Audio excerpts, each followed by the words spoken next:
1 Coríntios, capítulo 15, é o texto em que estamos trabalhando.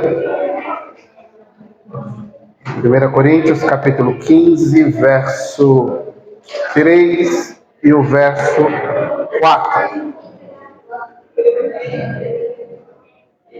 Nós trabalhamos primeiramente o conceito, a ideia existente no capítulo 3, no verso 3, que morreu pelos nossos pecados, tá bom? Foi o primeiro verso que vimos aqui, porque primeiramente vos entreguei o que também recebi. Nós já conversamos sobre isso, vimos que isso é uma tradição que foi repassada de Paulo a Paulo e depois de Paulo à igreja de Corinto e assim por diante. O que foi repassado? Que Cristo morreu pelos nossos pecados, essa foi a primeira parte, segundo as Escrituras. Marcinho já conversou com vocês a respeito de Cristo no Antigo Testamento, revelando e mostrando Cristo a partir do Antigo Testamento.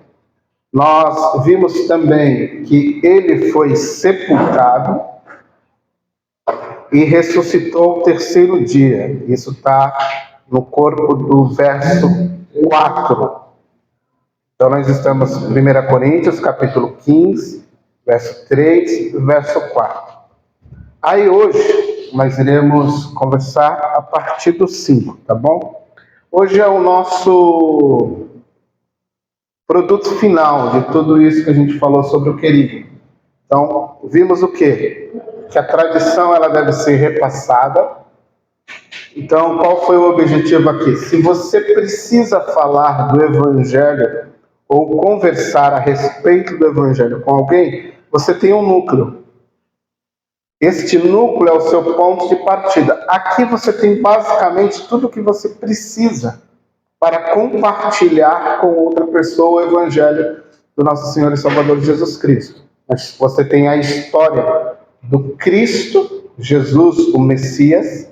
Você tem toda uma história embutida aqui, o rei, o reino, e todo o histórico do Antigo Testamento, encontrando o seu verdadeiro sentido em Cristo Jesus. Depois você tem o efeito ou a causa da existência ou da encarnação de Cristo, que seria a morte por causa dos nossos pecados. Isto tudo segundo as Escrituras. Depois você viu que Cristo foi sepultado e ressuscitou conforme as Escrituras. Esse é o núcleo. Se você pegar a essência de tudo que está aqui, você tem uma facilidade assim muito abrangente para explicar o Evangelho para alguém. Então você não precisa de muito esforço. Se você dominar esses conceitos que aqui estão ensinados por Paulo, você consegue expor o Evangelho de uma maneira fácil, auxiliado pelo poder do Espírito Santo. Ok? Então, nesse momento, nós iremos analisar a última parte. Qual é a última parte? Jesus apareceu, ele foi visto após a sua ressurreição. Tá bom? Nesta sessão que iremos analisar hoje, você tem, no caso aqui, o depoimento ou a confirmação daqueles que viram Jesus, aqueles que foram testemunhas oculares, tá bom? Pergunta: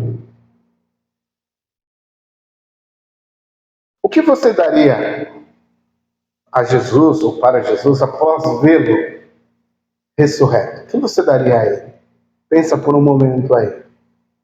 Se você estivesse naquele ambiente, viaja agora no tempo, volta lá no século I. Então você foi alguém que caminhou com Jesus durante um período da sua vida, lá durante esses 3 anos de ministério. De repente esse Cristo que você também confiou esses anos, ele agora foi crucificado e foi colocado numa tumba. De repente, após 3 dias, você chegou junto com os outros discípulos e viu que a tumba estava vazia. Ele foi sepultado, agora a pedra foi virada, o selo foi quebrado, os soldados saíram tudo corrido do ambiente, assustados com tudo que viram, e de repente você agora o vê. Não sei aonde, em que ambiente, mas você agora está vendo Jesus ressurreto. Então a pergunta que eu te faço é: o que você daria a Jesus após vê-lo totalmente ressurreto? Então é uma pergunta que você deve responder. A segunda pergunta, que também faz parte de todo esse contexto: o que você estaria disposto a perder a vê-lo ressurreto? A primeira pergunta é: o que você daria? Mas o que você estaria disposto a perder por ele? Então, muitas vezes a gente está pronto a dar a ele alguma coisa, mas dificilmente estamos dispostos a perder alguma coisa por ele. Então, as duas perguntas aqui são importantes e eu gostaria que você pensasse nisso enquanto a gente trabalha esse contexto. Vamos ler o texto, então? Capítulo 15, verso 5, diz assim: E apareceu a Cefas e depois aos 12. Depois apareceu a mais de 500 irmãos de uma só vez, e a maior parte deles ainda vive. Mas alguns já faleceram, ou, em algumas versões, dormiram, tá bom? Depois apareceu a Tiago e a todos os apóstolos. Depois apareceu a todos e também a mim, como a um nascido fora do seu tempo, ou do tempo certo, pois sou o menor dos apóstolos, indigno até mesmo de ser chamado apóstolo, porque persegui a igreja de Deus, mas, pela graça de Deus, sou o que sou. E a sua graça para comigo não foi ineficaz. De fato, trabalhei muito, mais que todos eles. Todavia, não eu, mas a graça de Deus que está comigo.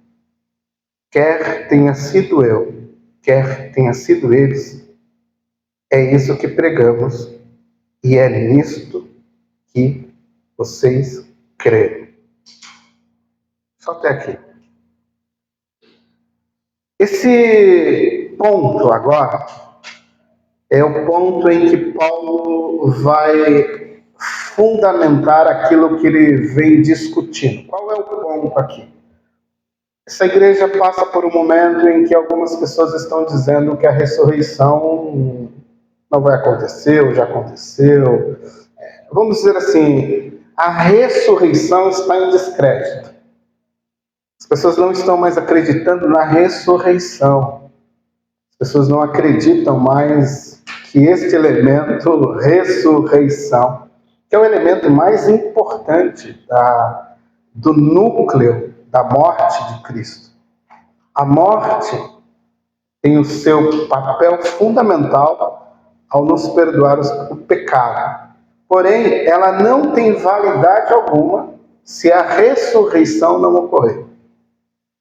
Então eu tenho a morte de Cristo como algo de suma importância, mas ela está conectada à ressurreição. Ela sozinha não valida, porque ela precisa do Cristo ressurreto.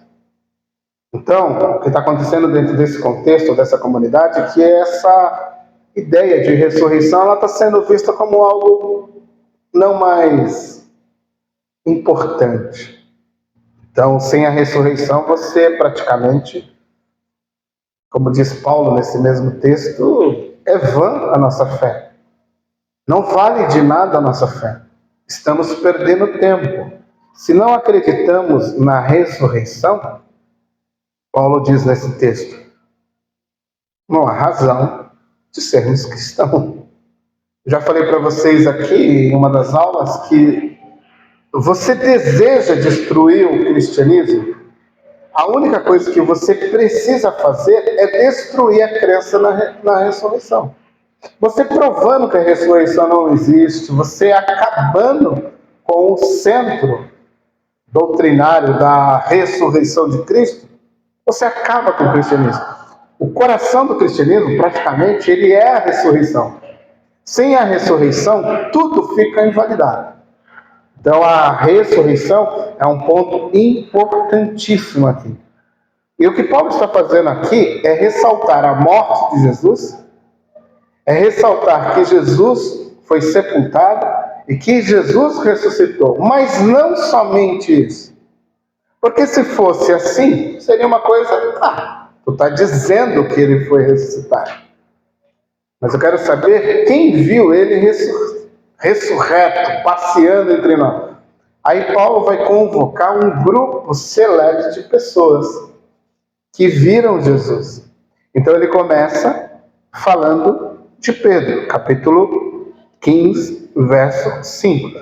Mas antes de vermos Pedro, vamos voltar um pouquinho, porque você tem outras testemunhas também.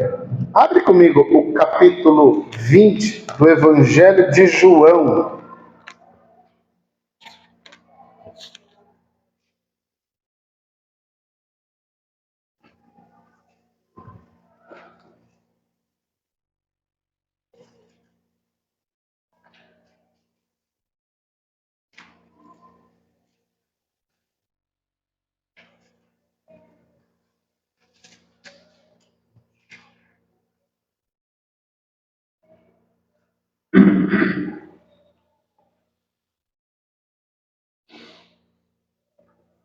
Verso 1. No primeiro dia da semana, estando ainda escuro, Maria Madalena foi ao sepulcro de madrugada e viu que a pedra havia sido removida. Ela correu, voltou correndo e avisou Simão Pedro e os outros discípulos a quem Jesus amava, ou o outro discípulo a quem Jesus amava, e disse, que a pedra havia sido removida. Mas vamos lá no verso 14. Verso 13. Os anjos perguntaram: mulher, por que choras? Ela respondeu: porque levaram o meu Senhor e não sei aonde o puseram. Ao dizer isso, ela se virou para trás e viu Jesus em pé. Então Maria Madalena acaba de ver Jesus. Então eu tenho, além de Pedro e outros, eu estou incluindo aqui também agora Maria Madalena vendo Jesus. Então ela viu Jesus ressurreto. Capítulo 24, verso 29 do Evangelho de Lucas.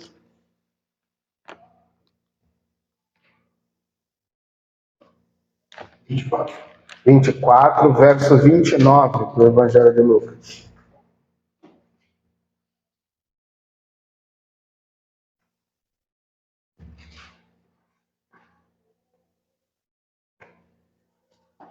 Eles, porém, posso ler? Eles, porém, insistiram: fica conosco, pois já é tarde e o dia já está terminando. Então entrou para ficar com eles. Estando com eles à mesa, Jesus pegou o pão e o abençoou, e partindo o distribuiu. Então os olhos deles foram abertos e reconheceram quem de fato era a pessoa, Jesus Cristo. Então esse primeiro ponto aqui, o que eu estou demonstrando é que este grupo não está fazendo parte da lista de Paulo. Mas eu tenho 2 discípulos a caminho de Emaú que estão vendo Jesus ressurreto. Eu tenho uma Maria Madalena, que acabou de ver Jesus também ressurreto no jardim. Ela consegue enxergar esse Cristo. Então, ele vai aparecendo para várias pessoas após a sua ressurreição. Eles não fazem parte do contexto do apóstolo Paulo. O apóstolo Paulo não os incluiu aqui, mas o apóstolo Paulo ele vai trazer para a igreja de Corinto um grupo seleto de pessoas importantes. Como eu falei para você, então eu tenho aqui Pedro vendo Jesus Cristo. Pedro viu Jesus de uma forma particular? Sim ou não? Sim ou não? Sim. Vamos lá, Lucas 24. Lucas 24, verso 34. Esse é o primeiro grupo que Paulo apresenta. Os quais diziam: é verdade, o Senhor ressuscitou e apareceu? Simão, Pedro, Simão, Cefas, Pedro são a mesma pessoa, tá bom? Simão, Cefas e Pedro, a mesma pessoa. Então Paulo usa aqui, ele diz que Cristo apareceu para Pedro, ou Cefas, né? Lucas também registra isso, diz que Cristo ressuscitou e apareceu para Simão. Vamos lá em João, capítulo 20. Aqui, de uma forma particular, a Pedro, e depois de uma forma coletiva. Você tem em João, capítulo 20, verso 19 ao 31, quando Jesus aparece para todos. Então, Pedro vê Jesus de uma forma particular e posteriormente de uma forma coletiva, com todos. Então, Pedro vê Jesus de duas formas, tá bom? De duas formas aqui, particular e coletiva, junto com todos os outros apóstolos ou discípulos de Jesus. Então, quando Paulo coloca isto no seu contexto, pode falar. Nós mencionamos que Jesus, ele 40 dias que ele tem as suas aparições. Se não me falhar a memória, Marcinho, se puder me ajudar, eu acho que é 50 dias, não são? Se não me falhar a memória, são 50 dias, entre 40 e 50 dias. Eu não lembro de... E as aparições, né? Dentro desses 40 ou 50 dias, se não me falhar a memória, ele vai fazer várias aparições, mas ele vai ter momentos específicos com seus discípulos e orientações. É que todos os textos, eles não vão mostrar isso claramente. É como se o autor mostrasse para nós as partes importantes desses eventos. Então ele não quer colocar isso de uma forma, vamos dizer assim, exaustiva. Então ele vai selecionar aquilo que é mais importante para o argumento que ele está utilizando, ou para aquilo que ele vai utilizar como uma defesa, ou como algo que você deve acreditar. Então aqui ele não está especificando, por exemplo, muitos os dias, não está dando a devida atenção. Mas se não me falhar a memória, ela falha, entre 40 a 50 dias, aí a margem de dias que Jesus está entre os seus discípulos, né, fazendo aparições e orientando esses seus apóstolos, né? O fala que ele apareceu para aquelas pessoas de uma vez, né? Isso. Não é Atos. Fala que ele ficou 40 dias. 40 dias, né? As coisas que você nem somente. É isso aí. 40 dias.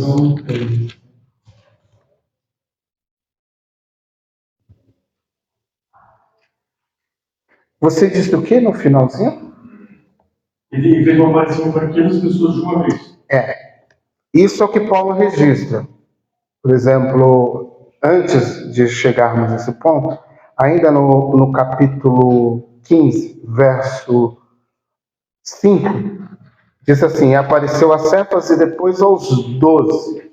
Aí você pode perguntar assim, como assim 12? Se Judas havia se suicidou lá, se enforcou, como é que apareceu a 12 se ainda não tinha os outros, né? Então aqui nesse contexto, 12 é um denominador ou uma palavra que Paulo usa para generalizar. não para dizer assim, diretamente os 12. Ele está dizendo, apareceu, é como se eu quisesse dizer assim, apareceu para todas as pessoas que andavam com ele. Então ele está usando o termo 12 para dizer, apareceu a todos os discípulos naquele momento. Então 12 aqui não é uma quantidade exata, 12 pessoas, mas é algo que demonstra aqui o trecho, é algo que demonstra ou aponta para o coletivo, para o grupo de pessoas que seguiriam Jesus. Eu não lembro qual é o filme que você indicou antes de assistir, aí lá entrou o Centurião, não sei o que. No filme ele aparece lá na terra. A ressurreição, não foi? Isso. Aparece dentro da sala lá. Então essa palavrinha aqui, e os 12, é no sentido de todos os discípulos, tá bom? Não é um número exato, os 12 apóstolos de Jesus, mas a todos os seus discípulos. Então quando Paulo usa esse termo, apareceu a Cefas e aos 12, ele está dizendo, apareceu a Pedro, a Cefas, a Simão e a todos os discípulos de Jesus. Então, tem essa escolha dos 12, né? Como que entrou Maria? Então, cara, essa parte é a parte mais intrigante. O 12 parece que ele entra nos nossos textos como algo específico. Porém, Jesus não anda somente com 12 discípulos. Ele anda com um grupo muito maior. Por exemplo, os discípulos que estão a caminho de Emaús são pessoas que estavam ali com eles no momento da crucificação, aguardando a ressurreição. Mas quem vai levar, quem vai receber destaque, porque aqui nós temos uma questão de conversa, 12 tribos no Antigo Testamento, 12 discípulos, então é uma nova criação, então tem todo um jogo de estrutura que está sendo elaborado a partir dessa escolha de Jesus. Por exemplo, você não tem 12 tribos no Antigo Testamento? Agora você tem 12 discípulos no Novo Testamento. E é como se Jesus estivesse fazendo essa conexão, essa conversa com a nova criação. Porque as 12 tribos estão já no ambiente de, vamos dizer assim, da antiga aliança. Ou, se nós ampliarmos, da antiga criação. A nova criação, ou a nova aliança, você já tem um grupo diferente, esses homens vão ser representantes como testemunha, assim como as 12 tribos são representantes de Deus no mundo antigo, na lei, ou na primeira lei, na lei mosaica lá. Então Israel se torna o grupo aonde as nações vão ver a ação do verdadeiro Deus através deles. Agora, no Novo Testamento, na Nova Aliança, você tem, a partir dos 12, essa proclamação, esse testemunho, e o mundo recebendo e aprendendo sobre quem é Jesus. Então muda um pouco essa questão. Não é mais as 12 tribos, agora são os 12 apóstolos. Mas isso não significa que Jesus caminha somente com 12. Isso significa que Jesus caminha com muitas pessoas ao seu redor. Por exemplo, quando você tem o elemento do batismo com o Espírito Santo registrado em Atos, são 120 pessoas dentro de um ambiente. Quando você vê Paulo agora, nesse verso que vamos entrar, dizendo que Jesus apareceu a 500 irmãos, nós ainda não estamos falando da proclamação da igreja, porque a proclamação virá após o batismo com o Espírito Santo, a descida do Espírito Santo. Então nós estamos falando de um momento anterior. Estes 500, ou estas 500 pessoas, são irmãos em Cristo que estão vendo Jesus em uma tacada só. Aonde eles estavam reunidos? 500 pessoas reunidas vão ver Jesus numa tacada só, de uma vez. Aonde estão? Fazendo o quê? O texto só diz que eles viram Jesus. E de uma única vez, 500 pessoas em uma única vez, uma vez só. Não é isso que o texto diz? Vamos lá. Apareceu a mais de 500 irmãos de uma só vez. Agora presta atenção, o que está aqui nesse contexto é interessante. Imagine essa situação. Você não quer acreditar em mim? Imagine Paulo criando essa situação. Você não quer acreditar em mim? É um direito seu. Mas presta bem atenção. Jesus apareceu para 500 irmãos, dos quais, olha o restante do verso, a maior parte ainda vive. Você não quer acreditar em mim, Paulo? Vai e busca a informação aonde estão esses irmãos e pergunta para eles. Eles estavam lá, eles viram Jesus ressurreto. Você não quer acreditar em mim, é direito seu, mas eu tenho 500 pessoas que viram, entre as quais há muitos deles vivos. Ou seja, você não quer acreditar em mim? Tudo bem, mas eu tenho uma testemunha. Isso é de muita importância nesse contexto. Isso valida muito o que Paulo está escrevendo aqui. Porque ele está me convencendo os coelhos ali do poder da ressurreição. Ele quer mostrar para a igreja em Corinto que a ressurreição é algo verdadeiro e que deve ser esperado, almejado. Você tem que aguardar a ressurreição do seu corpo. Isso não é uma coisa ineficaz. Então, o que ele está fazendo? Ele está convocando a igreja a olhar para o sepultamento de Jesus e a sua ressurreição. Mas como eu sei que isso é verdade? Pedro viu. Não só Pedro viu, mas os 12 viram. Se você... Não, Maria Madalena nem entra aqui, eu coloquei ela à parte. Mas eu estou falando só desse trecho aqui de 1 Coríntios, ele está dizendo assim, Pedro viu. Quem é Pedro? A pedra ou a liderança fundamental da igreja. Assim, é um dos pivôs, um dos baluartes. Assim, é uma liderança forte. Pedro, João, vocês não querem, Tiago e os demais. Vocês não querem acreditar em mim? Pedro viu. Pedro está vivo. Pedro ainda não morreu nesse período em que Paulo escreve essa carta.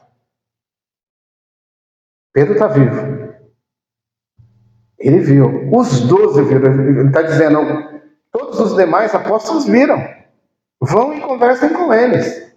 Vocês não estão acreditando em mim? Vão lá e conversem com eles. Estão todos vivos. Mas se vocês não quiserem conversar também com ele, tem mais 500 irmãos que viram. Não foi só ele que viu. Mais 500 irmãos viram, entre os quais alguns faleceram, mas boa parte está viva. Então era como você tem que fazer esse deslocamento. Você tem que ir aonde Paulo está, o momento em que ele está e o que ele está argumentando. Vamos imaginar que você está lá no ano 50, 55, mais ou menos 25 anos, uma conta geral, após a morte de Jesus. Aí ele está escrevendo para você lá em Corinto, você está lá nesse contexto. E de repente ele falou, você não quer acreditar no que eu estou escrevendo? Pega um barquinho, vá até Jerusalém e vá procurando. Tem uma penca de gente viva lá para vocês conversarem com eles. Isso é como se você fosse a testemunha de um fato que ocorreu hoje. E você fosse chamado para depor. Você viu o acidente? Você viu o assalto? Você viu a vítima? Você conhece a vítima? Sei onde mora, vi como foi agredida e tal. Você vai diante do juiz e dá o seu depoimento. Ou você vai na delegacia e ao ser interrogado você vai falar tudo o que viu, o que sabe. Estava com essa roupa, ele veio por ali, fez assim, fez assim. Você é a testemunha. O teu testemunho tem muita importância para livrar ou para condenar alguém. Porque você é uma testemunha de um fato. Você viu aquilo, você estava lá, você passou, você tem, vamos dizer assim, a gravação, hoje é muito, você tem a gravação, você filmou, está no seu celular, está aqui, eu filmei, passei lá na hora, eu vi. Então seria esse deslocamento, você lá, seria a testemunha fundamental. Agora imagine essa situação aqui, você nesse registro, que às vezes passa batido, mas imagine essa situação que eu acabei de descrever.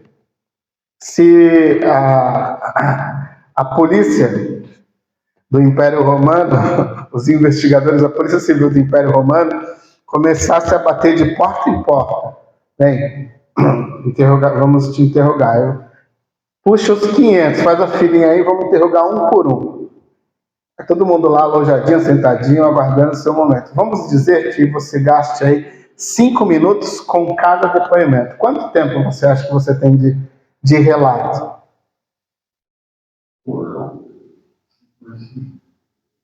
5 minutos por 500.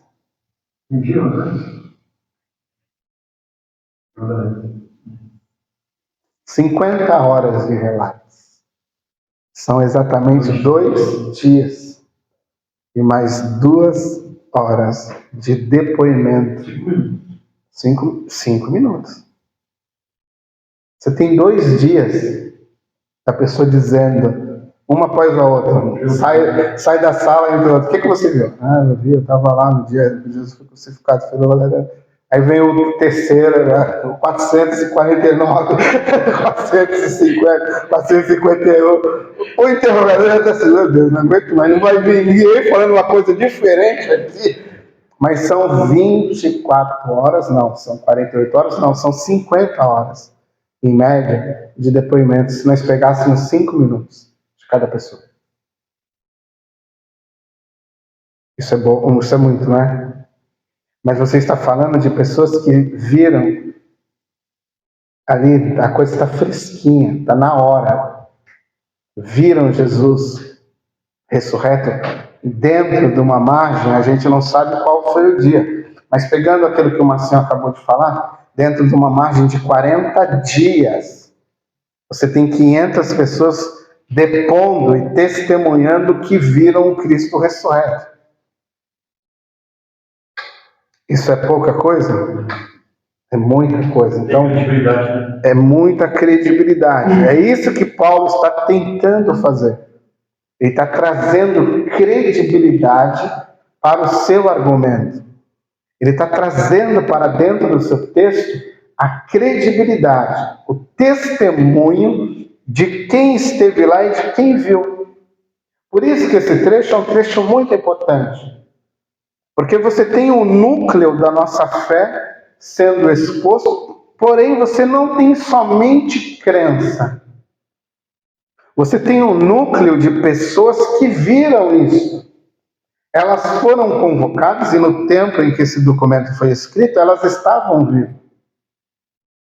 Então, isso pesa muito para a nossa crença. Porque a nossa crença não está fundamentada somente no achismo.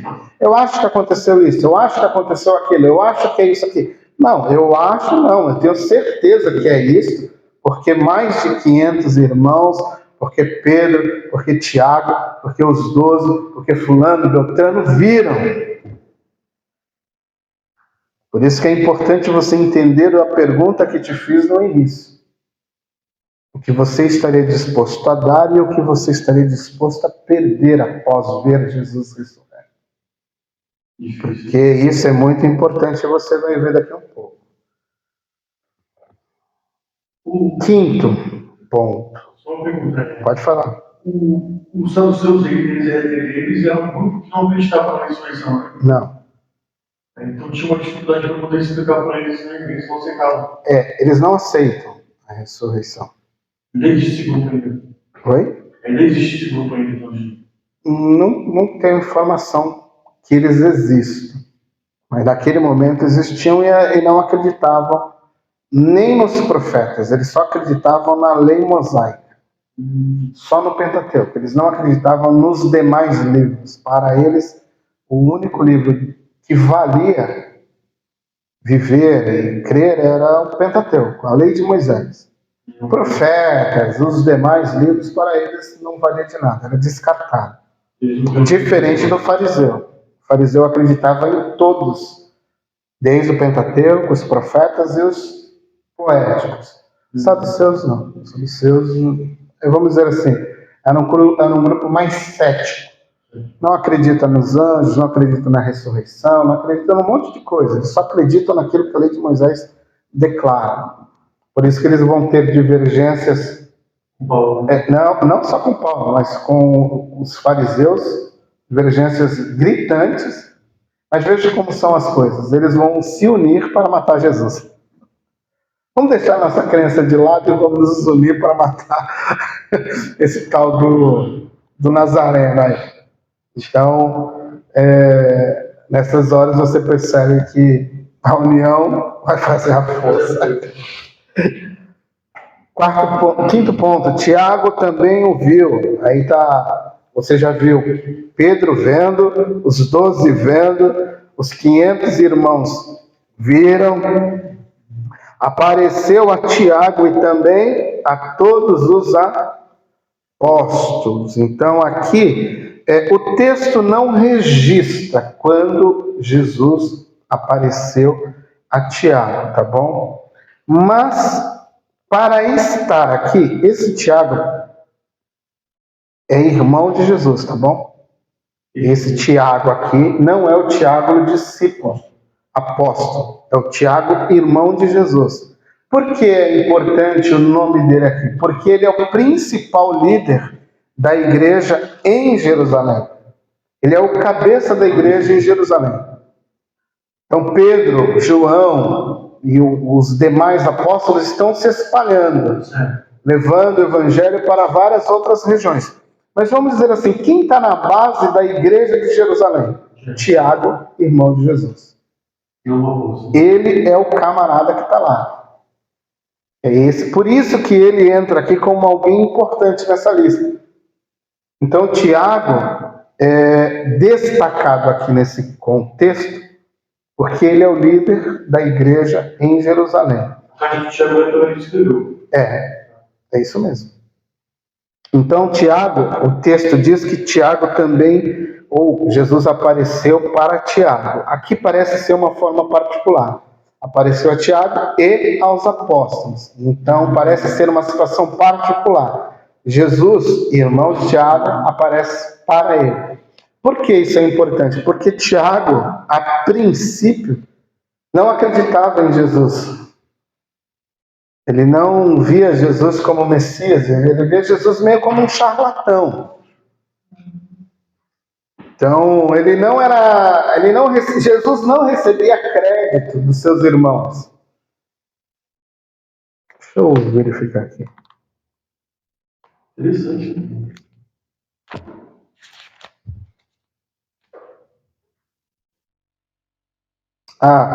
João 7, verso 5.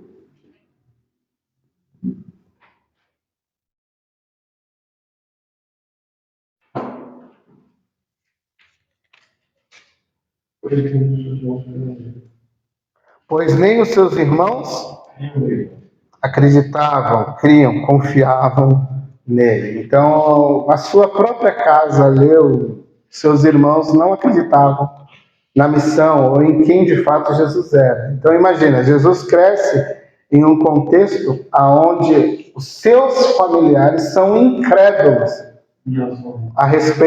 em relação a ele, a respeito da sua missão. Eles não acreditam. Por isso que esse trecho é importante. Essa parte do texto aqui em 1 Coríntios, ela se torna importante por causa disso. Porque ele agora é alguém que crê em Jesus como Messias e se tornou líder da igreja. Então existe a possibilidade de Maria, a sua mãe e os seus irmãos estarem naquela cena da ascensão de Jesus, registrada ali no comecinho de Atos, no finalzinho ali de Lucas, que faz aquela conexão, quando Jesus é elevado ao céu.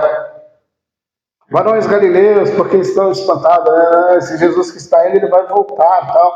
Possivelmente, Maria, os irmãos de Jesus, estão nesse contexto aí. Por quê? Porque depois eles vão se reunir no recinto, no lugar, no quarto, na sala, em que eles vão estar orando, aguardando a promessa. Então todos eles estão lá. É dito que está os apóstolos, uma quantidade de pessoas, Maria e os seus irmãos, o texto diz. Então, possivelmente, ele está lá. Quando exatamente Jesus apareceu para Tiago, a gente não sabe, mas o que o texto diz é que apareceu. E Tiago está sendo chamado para essa cena como testemunha também. Então, ele está sendo convocado para dar o quê? Para dar respaldo àquilo que Paulo está falando. Então, Tiago, irmão do Senhor Jesus Cristo, tornou-se um grande líder na igreja de Jerusalém, tá bom? Mas primariamente falando, era alguém que não acreditava em Jesus. Eu peguei uma vez isso aqui na sede já. O Tiago antes e o Tiago depois da ressurreição. Se converteu.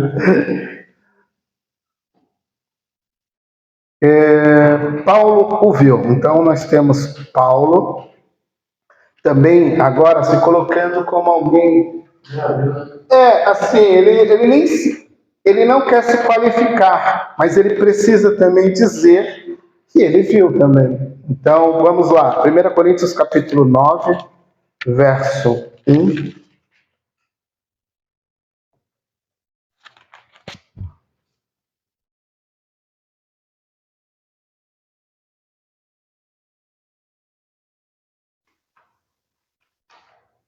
Não sou eu livre? 1 Coríntios 9, verso 1. Não sou eu apóstolo?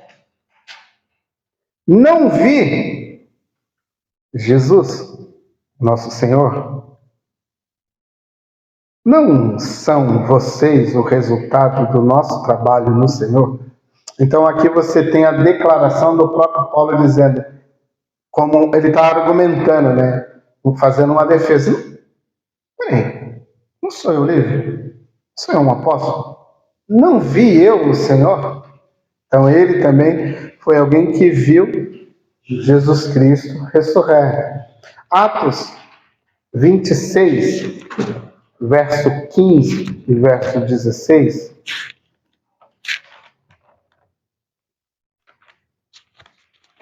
Atos 26, verso 15 e o verso 16 e depois o 19.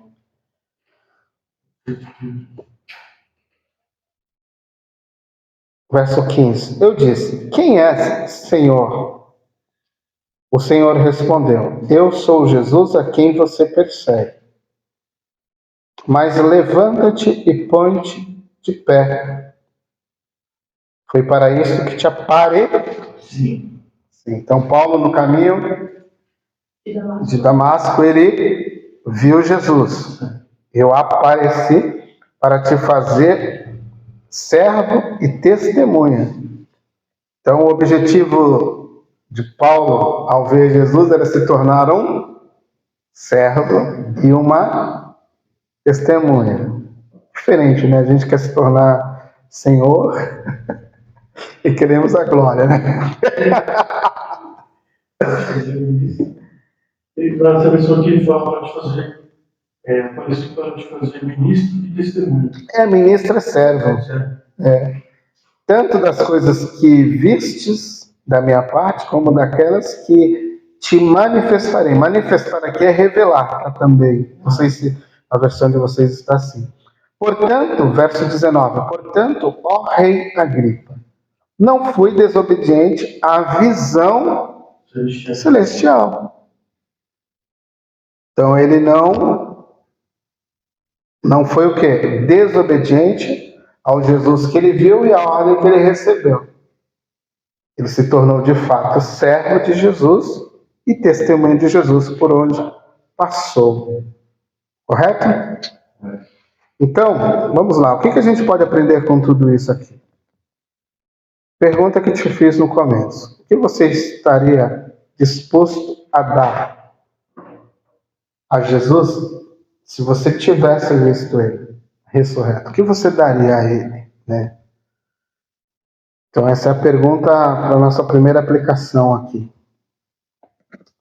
O que estes homens e mulheres deram para Jesus após vê-lo ressurreto? O que eles deram para Jesus? Eles dedicaram a Jesus, o Messias, a sua ou suas vidas.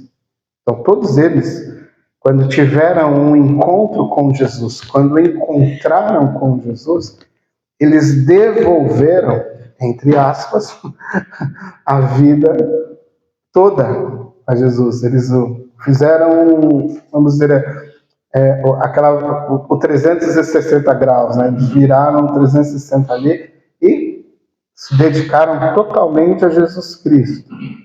Então essa é a parte boa, né? Eles receberam salvação, eles receberam uma nova vida, eles receberam, como Paulo diz, a paz com Deus, a comunhão com Cristo foi reestabelecida, a paz com Deus, joinha, tá tudo feito, tudo bonitinho.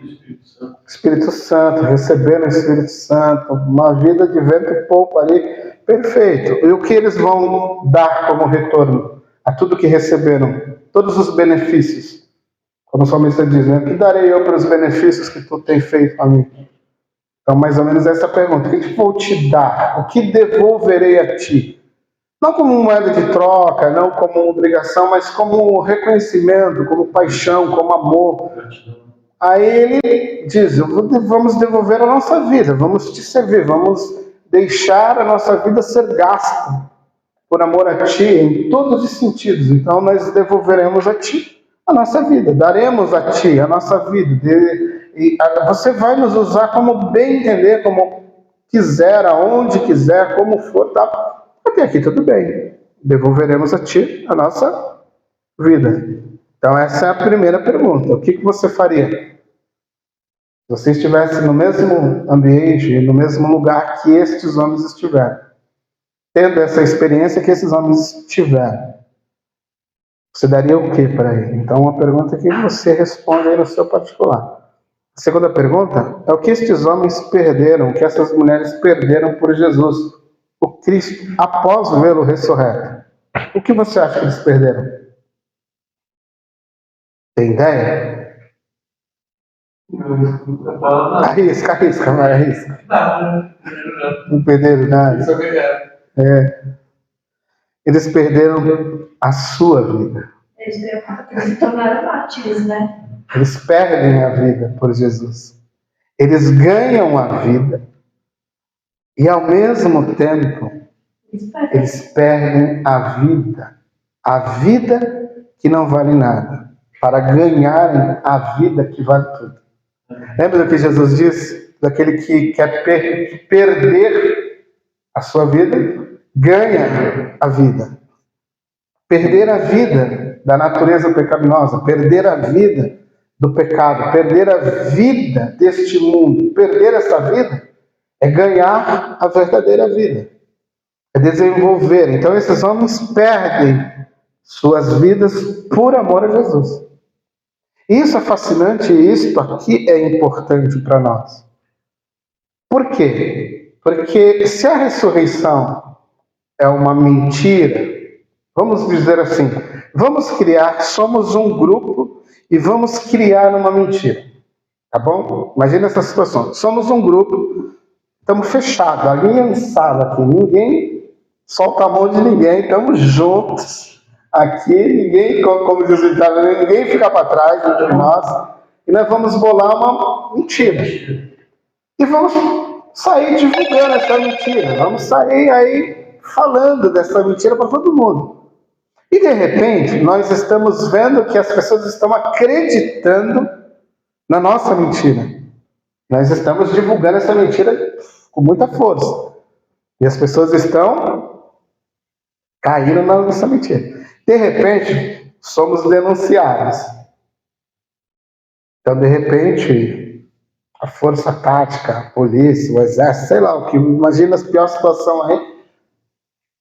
A força da lei,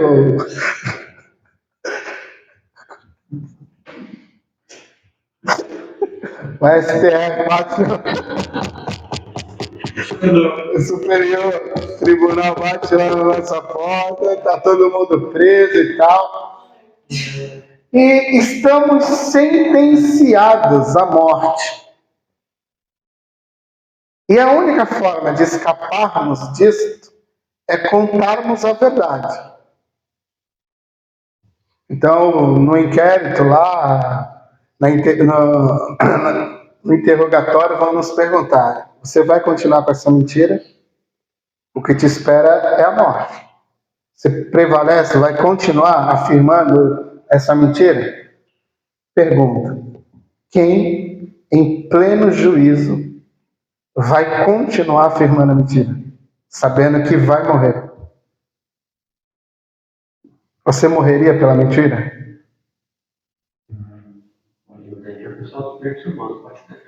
Não.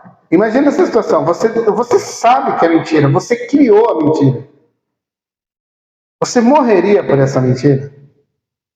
Você deixaria seu pai, sua mãe, sua família, este mundo, para morrer por uma mentira? Deixaria seus bens, seu carro, sua casa, seu emprego, sabendo que você vai morrer porque você vai continuar afirmando uma mentira. Mas em pleno juízo, você sabe que isso é uma mentira. Não tem nenhuma verdade. Você morreria por isso? Essa é a diferença desses homens. Eles estão dispostos a morrer não pela mentira, mas pelo Cristo que um dia eles viram. Eles estão dispostos a perder tudo por aquilo que viram. Eles não só caminharam com Jesus, eles viram Jesus ser crucificado e eles viram Jesus ressurreto. Ser crucificado, até aí era uma coisa. Mas escutar Jesus falar assim: ao terceiro dia eu ressuscitarei, é algo muito mais profundo. Porque em vida ele está dizendo de algo que vai ser lançado no futuro e que as pessoas lá no futuro, lá na frente, vão ainda ficar em dúvida. Será que vai acontecer mesmo? Está todo mundo acuado, está todo mundo com medo, todo mundo escondido. De repente, estes homens que estavam acuados com medo se tornam testemunhas leais, implacáveis contra tudo e contra todos, ao ponto de morrerem pelo testemunho que estão dando. E o testemunho está fundamentado naquilo que viram. Não importa se você nos matar, não importa se vocês que vocês tirem a nossa vida, isso não importa, porque assim como ele ressuscitou, nós também ressuscitaremos. Você entende a diferença? A convicção desses homens, dessas mulheres? Porque durante pelo menos um período de 300 anos, esse grupo chamado crentes em Jesus Cristo, ou cristãos, eles vão perder tudo que você imaginar. Eles vão ser o inimigo do Estado, ou os inimigos do Império. Vão ser perseguidos. Vão tirar o direito civil desses homens, dessas mulheres, dessas crianças. Vão ser jogados na arena para servir de espetáculo. Vão ser colocados como luz, como ponto de iluminação, como poste de iluminação no jardim de Nero, por exemplo.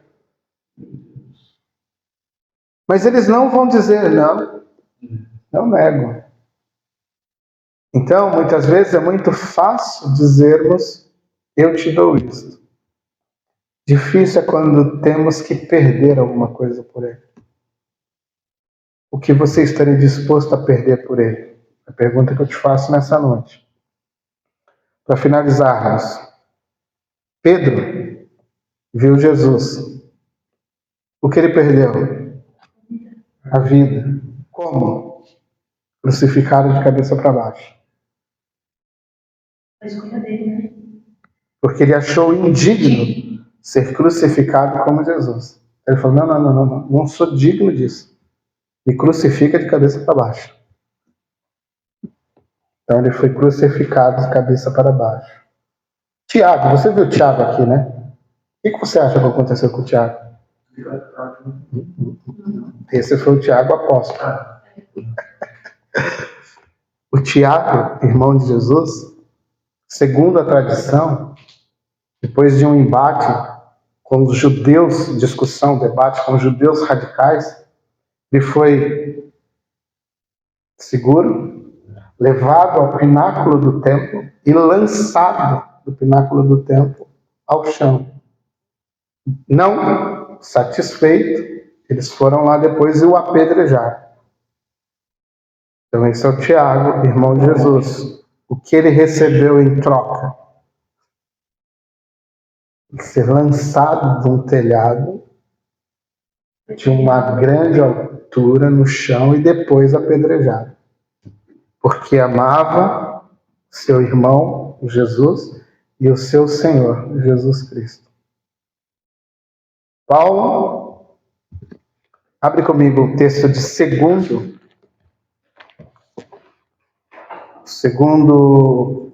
carta aos Coríntios, para a gente finalizar. Capítulo 11. Isso aqui você tem que ler, mas bem devagar, tá?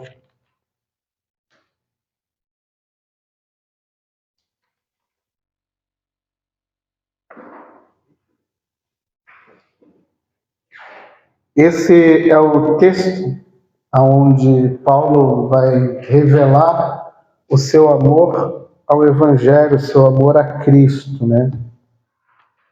Então, o verso, depois você lê com calma em casa, no capítulo 16, do verso 16 ao verso 33. Mas ele fala assim que o pessoal tem um pouco de paciência com ele e não ter ele como alguém maluco ou como alguém orgulhoso ou soberbo. Esse é o contexto desse trecho aqui, ele está falando isso. Aí quando você vai lá no verso 23, ele começa a falar algumas coisas a respeito do que ele perde. A gente gosta de falar muito do que a gente ganha, né? Mas vamos ver o que ele perde. Verso 23. São servos de Cristo? Sou ainda mais. Aí ele fala, como se eu fosse um louco, né? Sou meio soberbo, né? Mas eu preciso. É mais ou menos isso que ele está falando. Eu preciso falar isso. É uma colocação meio soberba, mas eu preciso mostrar para vocês quem de fato eu sou. Muito mais em trabalho, muito mais em prisões, em chicotadas, sem medida. Em perigo de morte, muitas vezes. 5 vezes recebi dos judeus 39 chicotadas, porque não poderia ser 40. Era contra a lei. Então, vamos dar 39 e repete. 39 e repete. Entendeu? Ele fala 40. Ele fala assim depois, exceto um. É 40 mesmo. Então, vamos lá. 25. 3 vezes fui açoitado, espancado com varas.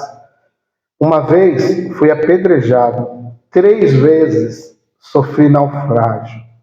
Passei um dia e uma noite em mar aberto. Muitas vezes passei por perigos em viagens, perigos em rios, perigos entre bandidos, perigo entre aqueles que são do meu próprio povo, perigo entre os gentios, perigos na cidade, perigos no deserto, perigos no mar, perigo entre falsos irmãos, em trabalho e cansaço, muitas vezes em noite sem dormir, com fome, com sede, muitas vezes sem comida, com frio e muitas vezes com falta de roupa. Além de outras coisas, ainda pesa sobre o meu coração a preocupação com todas as igrejas de Deus. Soltei. Do verso 23 ao verso 28, você tem uma descrição, uma breve descrição do que Paulo perdeu, do que Paulo sofreu por esse Jesus que ele viu no caminho ou a caminho de Damasco. O que você estaria disposto a perder por ele? Depois, com o passar dos dias, do tempo, Paulo ele é considerado, o cristianismo é considerado como algo ilegal e posteriormente Paulo é preso, depois ele está na cadeia ali, está abandonado, ninguém vai lá e ele vai receber uma sentença. Segundo a tradição, Paulo é julgado, condenado à morte e segundo a tradição ele é decapitado diante do imperador Nero. Então a tradição traz esse registro. Então esses homens, eles e essas mulheres ganharam. O que ganharam? Após acreditarem em Jesus, após andar com Jesus, após ver Jesus ressurreto, após ver Jesus sendo levado ao céu, após proclamarem o Evangelho, eles ganharam a vida eterna para desfrutar desta comunhão com Ele, com Jesus Cristo, por toda a eternidade. Então, apesar de tudo que eles ganharam, valia muito mais do que aquilo que eles um dia perderam. Então, não é sobre dar ou sobre perder, é sobre o que você ganhou. O que você ganhou vale tudo que você der a ele. O que você ganhou vale tudo o que você vai perder por amor a ele. Não é sobre ganhar, não é sobre dar ou sobre perder. É sobre o valor daquilo que você ganhou. Isso é o que é o mais importante. Muitas vezes é isso que nós perdemos de vista. O valor daquele a quem temos abrigo, com quem temos comunhão. Amém? Então, o que estamos oferecendo a Ele? O que estamos perdendo por causa dele? Diga. No momento, nós não estamos preparados para perder nada. Porque quando nós perdemos, nós não aceitamos o que Deus toma de nós. E quando o que Ele toma de nós é dele, não é nosso. Então nós estamos preparados Para perder. para perder, Nós só estamos preparados para ganhar. para ganhar. Esse é o evangelho que estão nos oferecendo hoje. É um evangelho que você só ganha. Nós estamos preparados para perder. Mas o evangelho de Jesus é o evangelho também que se perde. E muitas vezes se perde muito. Mais do que ganha, às vezes. Mas tem muita gente que assim, nós perdemos e nós não entendemos perder hoje porque nós ganhamos. Só vamos entender lá. Por esse voto, só porque ele é meu pai. A pergunta é, ele curou ou não? Oi? A pergunta é, ele curou seu pai ou não? Não. Curou. Curou sim. Meu pai. Isso aí para nós, pastor, isso é para mim, para minha família, isso está sendo assim. Mas para nós. Está no momento da colheita, não se prepare. Obrigado. Amém? Amém.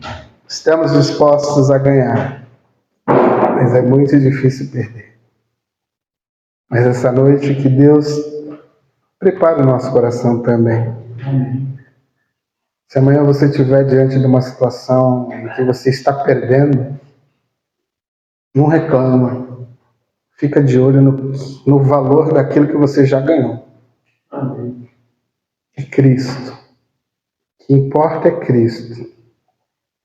Dentro de circunstâncias em que ganhamos e em circunstâncias em que perdemos. O que importa é Cristo. Entendeu? É isso que faz, é isso que fez estes homens continuarem. Aquilo que viram, aquilo que acompanharam e aquilo que foram testemunhando. E isso, posteriormente, fez com que toda uma igreja que veio depois continuasse recebendo e frutificando e crescendo, como diz o pastor Luiz, né? Crescendo para baixo, aprofundando as suas raízes em Cristo Jesus. Amém?